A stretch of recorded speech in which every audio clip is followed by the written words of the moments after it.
Toyota four-wheel drive vehicles are very much part of the modern transportation scene. Already established in the commercial world, the development of the recreational market has led to people from all walks of life using them at work and play. Driving a four-wheel drive vehicle safely over all terrain requires skill, observation and experience.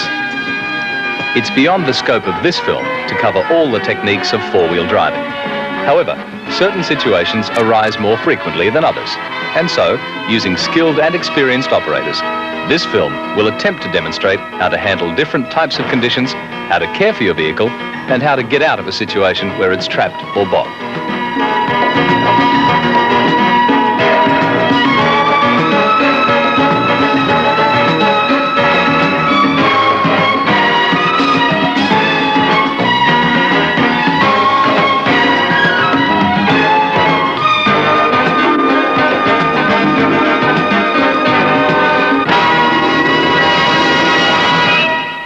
The Toyota four-wheel drive system has two drive shafts and differentials operating through a transfer case. The engine power is delivered to all four wheels, and the transfer case also enables the driver to select either high or low range. In two-wheel drive, the power is applied through the rear drive shaft, but the front drivetrain components are being turned by the wheels, so many operators fit freewheeling hubs. These can be set in the free position, which disengages the front wheels from the drivetrain, so that the drive shaft and diff are not being turned by the vehicle's momentum. This reduces wear and tear on these components, cuts down noise, and improves fuel economy. However, you must remember to lock the hubs before using four-wheel drive. In two-wheel drive on unsealed roads, it may be desirable to change to four-wheel drive high range, and this can be accomplished at cruising speeds. Four-wheel drive high range uses the same gearbox ratios as two-wheel drive and supplies extra traction on the sand of the coastline, on the muddy trails of the rainforests, and in the snow of the Alps. However, changing from high range to low range should be done when the vehicle is stationary. The lower gear ratios selected deliver the engine power with more torque to the wheels for when that extra power is required for steep slopes, rocky ground, and creek and river crossings. Changing from high to low range can be effected while moving slowly, but this does need practice and experience. Toyota four-wheel drive vehicles are extremely rugged and designed for maximum four-wheel drive performance. Features like short front and rear overhang, coupled with high ground clearance to straddle rocks and snags, have made them among the most popular four-wheel drive vehicles in the world.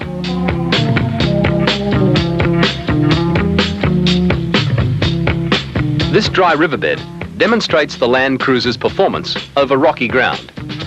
This is tough, forbidding country that could easily damage the strongest vehicle unless approached in the right way. Every piece of rough or difficult ground should be checked to see that there is a route through it and that it is feasible for your vehicle. Like experienced LandCruiser drivers, form the habit of checking the path ahead for obstacles and possible problems. It's precautions like this that will save you time and effort and may save your vehicle from damage that could immobilize it. Building up holes and low spots will make a better road surface for your LandCruiser to run on. Select four-wheel drive low range, use the throttle sparingly, and allow the vehicle to creep over the rocks under the combined force of engine and gearbox.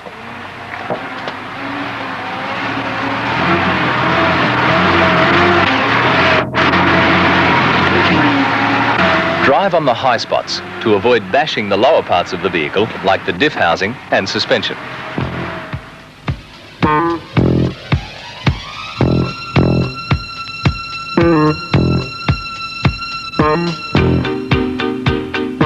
Loose rocky ground and steep slopes in the natural wilderness area of Tallering Peak form the backdrop to this Toyota Hilux four-wheel drive as it eases its way along in low range.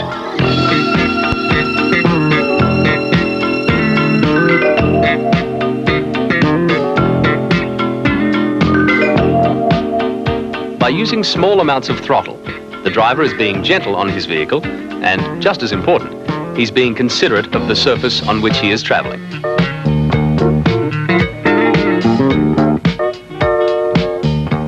A steep rocky track in New South Wales, and a LandCruiser driver is taking it easy to make sure of not damaging his vehicle. Using four-wheel drive low range to increase the braking force of engine compression, he picks his line down the slope, keeping to the high points so as not to snag on the rocks. Even with the best will in the world, you can still high centre a four-wheel drive vehicle if a wheel slips off a rock. A useful piece of equipment in this situation is a high lift jack, but you can still get free by using the jack supplied with the LandCruiser. First of all, build a bed for the jack to sit on, and it's not a bad idea to carry a piece of solid timber to place between the head of the jack and the wheel hub. After lifting the wheel and suspension free of the obstruction, use loose rocks and stones to build up a road bed under the wheel. Lower the LandCruiser onto its new path, and you're ready to continue. Rocky ground does place the vehicle under terrific stress, so always remember to take it easy to avoid damage.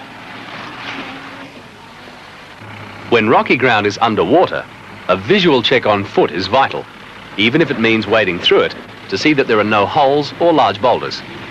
The crossing is made in four-wheel drive low range, at a slow, steady speed, without dropping engine revs and without changing gear, thus lessening the risk of getting water between the clutch plates. The Toyota LandCruiser is admirably suited to handle water crossings. With high ground clearance, most electrical ignition components mounted up high, and four-wheel drive power to get it through, especially if the riverbed is loose or soft.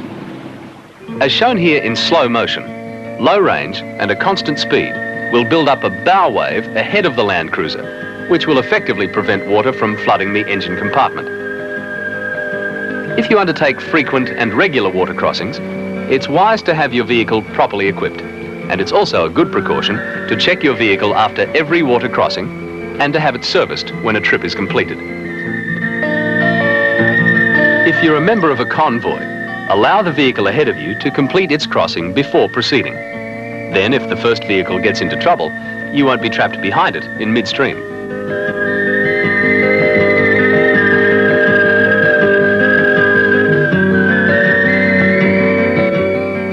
A causeway, with its firm, even base, is probably the best way of crossing a river, and you use the same driving techniques as we've just seen. If your vehicle is fitted with drum brakes, water will get between the linings, and lightly applying the brakes several times will dry them out effectively. In this case, there isn't a causeway, and the exit point is some distance upstream. Where the riverbed is muddy or sandy, the way across has to be checked on foot, and the path marked with stakes to avoid any holes or big rocks. If the river is running strongly, the scout must take precautions to avoid being swept away, and a lifeline may be necessary. As for other water crossings, select low range, and if the bank is steep, use care in entering the water. By maintaining a steady momentum, the Hilux builds up a good bow wave, and a successful crossing through the staked out path is accomplished.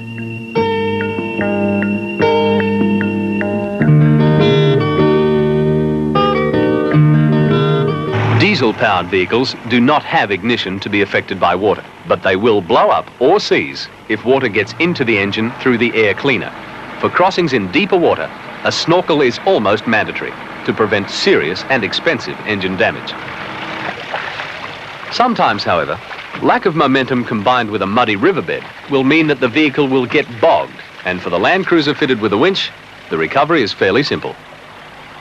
A solid object, this tree looks solid enough, forms the anchoring point, and as the cable is pulled out from the drum, it's checked to see that there are no broken strands or kinks.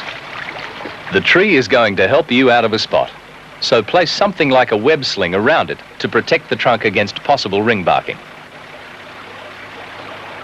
Then the winch takes up the tension and the driver and helpers get well out of the way. A highly stressed cable is very dangerous if it should break free and whip back. By the way, always leave the engine running, because if it's switched off and water gets into the exhaust system, you might not be able to restart it. An electric winch draws enormously on the vehicle's battery. And of course, if you have a power takeoff winch, it isn't going to be much use to you if you can't start the engine. As the winch begins to drag the vehicle free, power can be applied through the wheels to assist you to get through.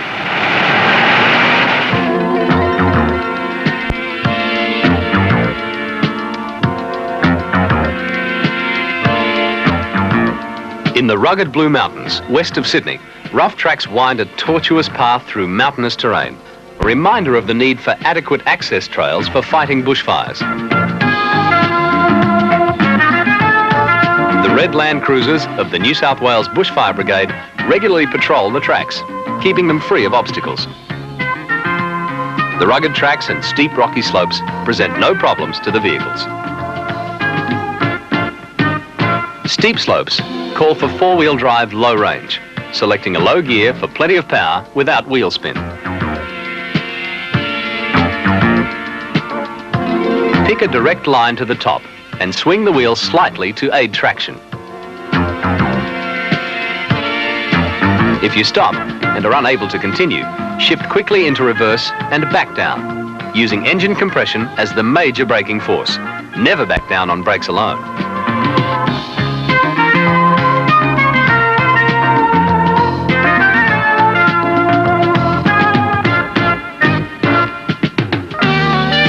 If the surface is loose, swinging the wheel to gain traction is usually more important. And if you have to avoid obstacles on the way up, make turns quickly and try not to get too far away from that direct line to the top. A virgin bush slope like this would only be tackled in an emergency. Staying on the formed track is essential if the natural beauty of the bush is to be preserved. From Brisbane, the barge Mayora transports goods and vehicles to Moreton Island, one of the many sandy islands formed by the action of wind and tide in Moreton Bay.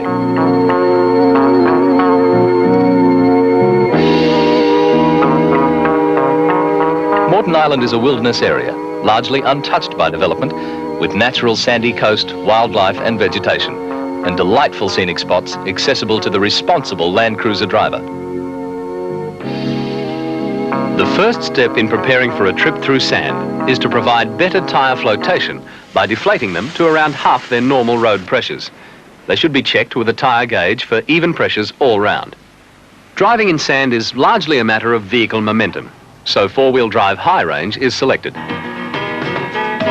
Steep slopes can only be tackled at reasonable velocities and must be approached head-on to prevent slipping or tipping. Just below the top, back off the accelerator slightly to avoid getting airborne and causing damage.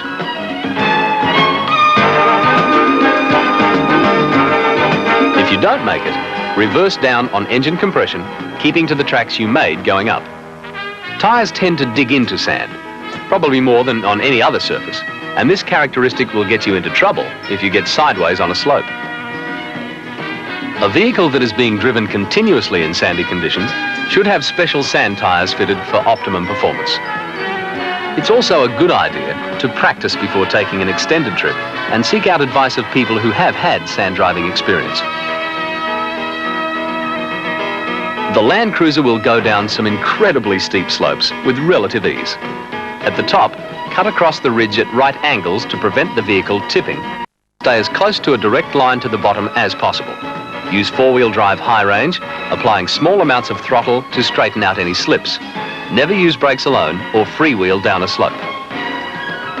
Sand is really tough on vehicles because it has the capacity to get into moving parts and cause problems with seals, bearings and couplings. Also, when it's being driven in sand, your LandCruiser is operating at high engine speeds. So when you stop, leave the engine running for a few minutes to allow it to cool down. The coastal fringe of Australia offers some magnificent trips for the responsible LandCruiser driver. But coastal areas are fragile and plants cling to life in a stern and uncertain environment. Use the defined tracks and remember that irresponsible or thoughtless driving on a vegetated dune can upset the balance irreparably. Beach and dune driving is prohibited in some areas, so check with the authorities first.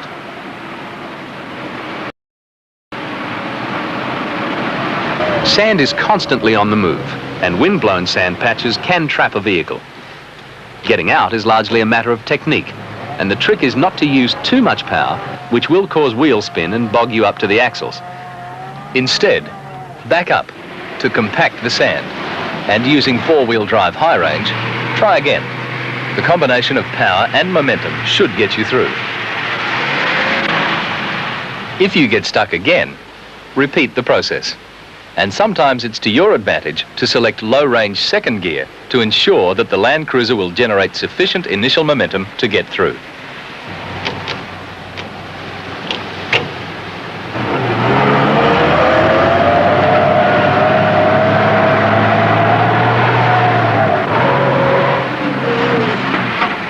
The soft sand above the high water mark is hard on vehicles, but you must check the tidal information before taking to the hard-packed sand that lies between the high and low water marks.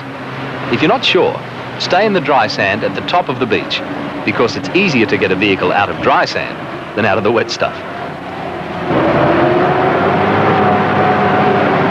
Common sense procedure after some beach travel is to hose the vehicle down thoroughly to remove sand and salt spray, which could cause rusting.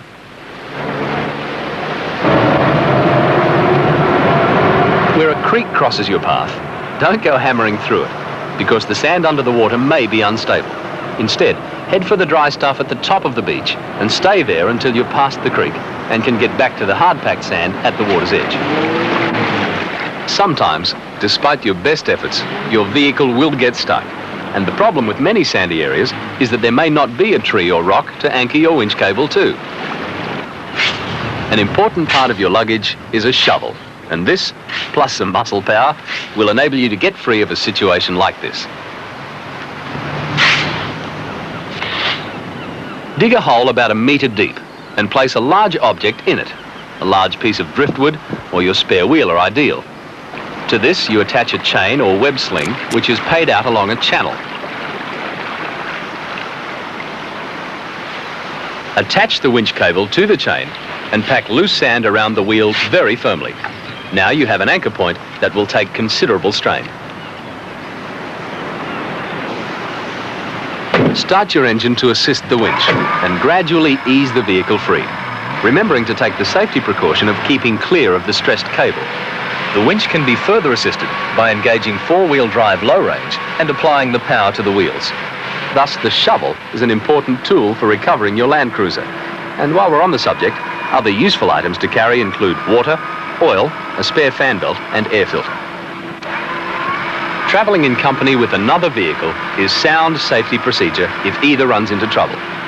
In sand, never attempt to tow the bogged vehicle out, because if both get bogged, you're faced with a situation where there are two vehicles bogged to the axles at both ends of a highly stressed tow rope.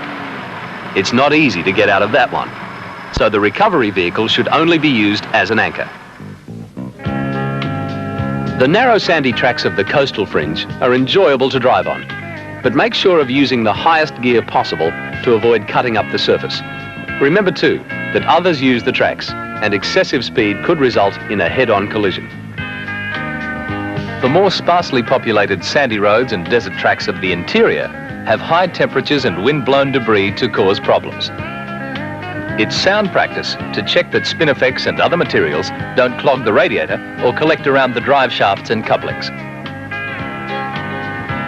Some of the major roads of the inland look like this. Wide dirt tracks with patches of the infamous bull dust that make driving conditions interesting, to say the least.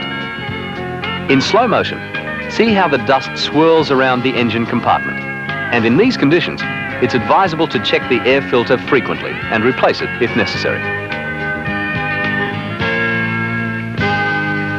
West from Ayers Rock are the Olgas, an amazing rock formation of massive domes rising to 546 meters above the surrounding plain.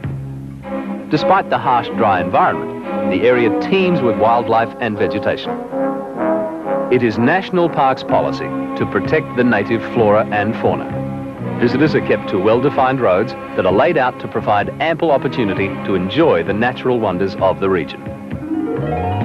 A far cry from the merciless heat and arid conditions of the Red Centre, a LandCruiser of the National Parks and Wildlife Service is on the early morning road patrol in the Kosciuszko National Park.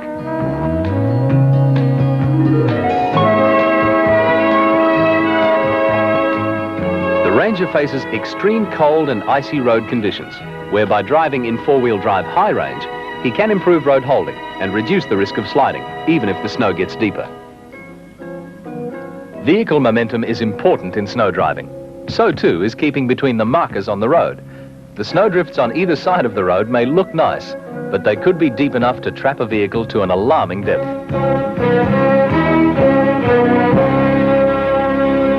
Jindabyne right through to Sawpick Creek at the moment is code 1. From Sawpick Creek through to Perisher Valley remains code 3. The link road is now impassable to traffic and will be closed. Did you copy over? Where the snow is hard-packed and very icy, wheel spin may be overcome by rocking the vehicle free. Select reverse, using the clutch to gently ease the LandCruiser back a short distance each time until it is out. A four-wheel drive vehicle can lose traction on steep, snowy slopes. Chains are required, and they need to be fitted to all four wheels. The necessary bite and traction needed to get through these conditions is supplied by the chains and four-wheel drive. A shovel is a vital piece of equipment to have if snow traps your vehicle. Although the exercise may keep you warm, protection against cold and exposure is a survival necessity. Snow looks pretty, but it's potentially very dangerous. Mud may not give you frostbite, but it can give you a king-size headache.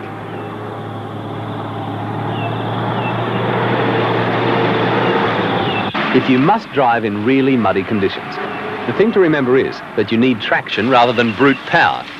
And if you anticipate doing a lot of mud driving, bar tread tyres with heavy-duty lugs will assist your LandCruiser's performance.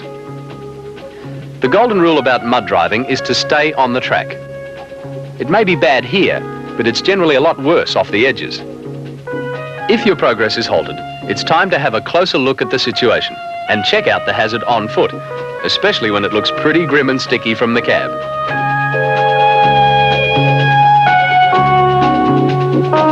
This sort of thing may mean you'll have to clean your carpets, but it will give you a better idea of whether the track is passable. Remember too, that you may get through this bog only to strike a deeper one a few meters further on.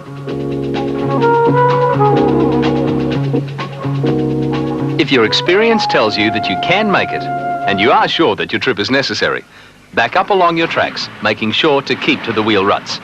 Then take a run at it, using the vehicle momentum, the highest gear possible, and gently pump the accelerator to generate a pitching motion to aid traction. Naturally, if you're faced with a steep, muddy slope, a flying start and plenty of traction may get you through it, but it isn't going to do the track any good. Other people use forest trails, and you're not going to win any friends if you carve up a bush trail that may be needed in an emergency. You cause less damage to the surface by using your winch. It's safer to winch up the middle of the track. Remember that the edges may be in worse condition, but adequate anchor points, like trees, don't grow in the middle of tracks. An alternative is to use a series of stakes driven into the ground. 2 stakes are being used here, but with a heavier load and on really steep slopes, you will need to use more. Each stake is joined to the next by a chain or rope, and the winch cable is attached to the first stake at ground level. By winching the LandCruiser up the slope, rather than taking a wheel-spinning run at it, the track is left relatively undamaged. Mud and moisture clings to the body panels, and so a thorough clean-up after a mud driving session is essential. It's also wise to check brakes, because mud can seriously damage linings.